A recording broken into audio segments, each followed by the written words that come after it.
इतिहास हमेशा राजाओं के नाम याद रखता है, लेकिन क्या आप जानते हैं कि अगर उस दिन, उस पल, वह एक साया छत्रपति शिवाजी महाराज के पीछे न होता, तो आज भारत का भूगोल और भविष्य कुछ और ही होता। हम बात कर रहे हैं 10 नवंबर 1659 की। प्रतापगढ़ की तलहटी में दो महाशक्तियां आमने सामने थीं। एक तरफ 7 फुट का नरपिशाच अफजल खान और दूसरी तरफ स्वराज्य के संस्थापक शिवाजी महाराज। मौत महाराज के गले तक पहुंच चुकी थी, खंजर हवा में लहरा रहा था। तभी बिजली की गति से एक हाथ आगे बढ़ा और काल का रास्ता रोक दिया। आज भी महाराष्ट्र की गलियों में एक कहावत गूंजती है, होता जीवा म्हणून वाचला शिवा। जीवा था इसलिए शिवा बच गए। लेकिन कौन थे ये जीवा महाला? वह कौन सी शक्ति थी जिसने उन्हें उस दिन वहां खड़ा किया? क्या वह केवल एक अंगरक्षक थे, या नियति द्वारा चुना गया वह ढाल जिसके बिना स्वराज्य का सूर्य अस्त हो सकता था? जीवा महाला का जन्म नाभिक नई समाज में हुआ था, लेकिन उस युग में जाति से ज्यादा कर्म की प्रधानता थी। जावली के घने जंगलों में पले बढ़े जीवा को बचपन से ही प्रकृति ने सिखाया था कि शिकार कैसे किया जाता है और शिकारी से कैसे बचा जाता है। जीवा केवल शारीरिक रूप से बलवान नहीं थे, वे दांडपट्टा चलाने के बेताज बादशाह थे। दांडपट्टा मराठों का वह हथियार जो अगर सही हाथों में हो तो एक साथ 10 सिर कलम कर सकता है। एक दिन शिवाजी महाराज ने जीवा है पूछा, इस तलवार की धार और तुम्हारी नजर, दोनों में से तेज क्या है? जीवा महाला झुककर प्रणाम करते हुए कहे, महाराज, मेरी नजर आपके शत्रुओं पर है और मेरी धार आपके चरणों की धूल की रक्षा के लिए। जब तक यह हाथ सलामत है, कोई परछाई भी आप तक नहीं पहुंचेगी। महाराज को एक ऐसे व्यक्ति की तलाश थी जो न केवल शस्त्र चलाने में माहिर हो, बल्कि जिसकी वफादारी हिमालय जैसी अटल हो।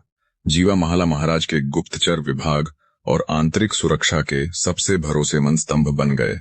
साल 1659 बीजापुर की बड़ी साहिबा ने शिवाजी महाराज को जिंदा या मुर्दा पकड़ने की चुनौती दी थी। अफजल खान, जो अपनी क्रूरता के लिए कुख्यात था, निकल पड़ा था। उसने रास्ते में मंदिरों को तोड़ा, निर्दोषों का खून बहाया ताकि महाराज गुस्से में बाहर निकले। लेकिन शिवाजी जानते थे कि यह युद्ध मैदान में नहीं, दिमाग से जीता जाएगा। उन्होंने अफजल को प्रतापगढ़ के दुर्गम जंगलों में आने पर मजबूर कर दिया। इतिहासकार बताते हैं कि जब भेंट तय हुई तो नियम था कि दोनों केवल एक एक अंगरक्षक लाएंगे। अफजल खान ने चुना सैयद बंदा को, जो उस समय का सबसे खूंखार तलवारबाज था। और महाराज ने किसे चुना?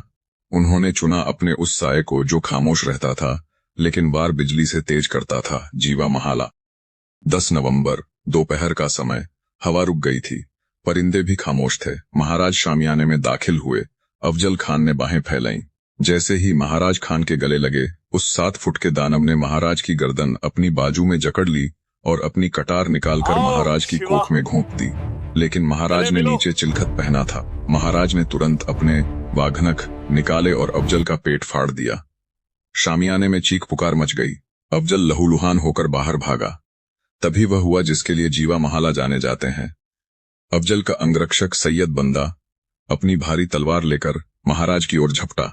उसने महाराज के सिर पर वार किया। महाराज ने ढाल ऊपर की, लेकिन वार इतना जोरदार था कि ढाल कट गई और महाराज की पगड़ी भी कट गई। सैयद बंदा दूसरा वार करने ही वाला था कि एक बिजली चमकी। जीवा महाला ने पलक झपकते ही अपनी दांड पट्टा हवा में लहराई और सैयद बंदा का वह हाथ जो तलवार पकड़े हुए था, कंधे से काटकर हवा में उड़ा दिया। जीवा महाला आहे, खबरदार, अगर महाराज की तरफ आंख उठाकर भी देखा। अगर जीवा ने वह 1 सेकंड की देरी की होती तो मराठा साम्राज्य का अंत वहीं हो जाता। वह वार सैयद बंदा का नहीं, साक्षात काल का था, जिसे जीवा ने बीच में ही काट दिया।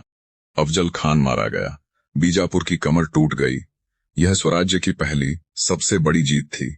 जब उत्सव मनाया गया तो महाराज ने जीवा महाला को सम्मानित किया, लेकिन जीवा, वह फिर से महाराज के पीछे एक साये की तरह खड़े हो गए।